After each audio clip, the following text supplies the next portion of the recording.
Voici la face sombre du transport maritime, souvent noyé dans le secret. Des cargos pris dans la tempête, perdant leur chargement. Des conteneurs dans les profondeurs des océans. Oh mon Dieu!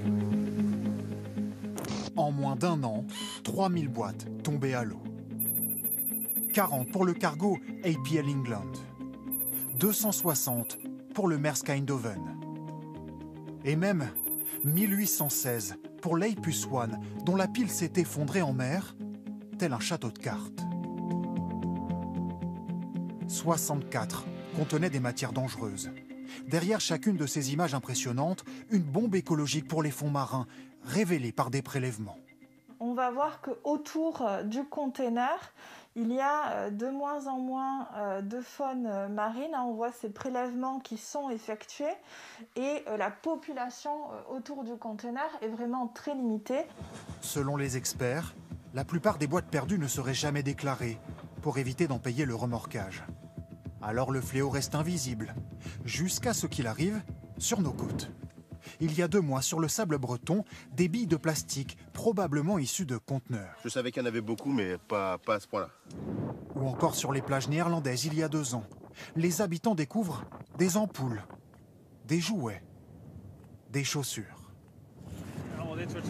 Moi, j'ai surtout trouvé des sandales. Et comme j'en ai collecté une 50aine, j'arriverai bien à faire une paire.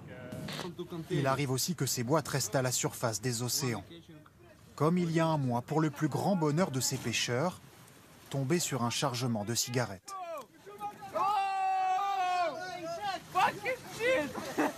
Mais ces conteneurs flottants sont la hantise de tout marin. Vendée Globe 2016, le bateau de Thomas Ruyant. Je me suis arrêté, je pense, sur un conteneur, c'est ça qui a déchiré le fond de coque. Ouais, le choc là, ça a été ultra violent. J'ai encore des frissons. Aujourd'hui, rien ne prouve que le marin a tapé un conteneur. À moitié immergé tel de petits icebergs, il reste difficilement visible. On va aller voir le cockpit si vous voulez pour se rendre compte de l'ergonomie.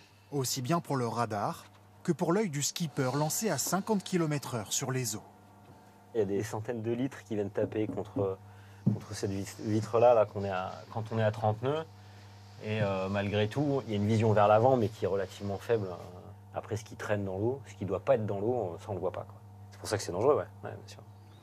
Pour rendre ces conteneurs visibles et avoir une chance de les repêcher, une start-up bretonne a eu une idée, leur accrocher une balise reliée par satellite.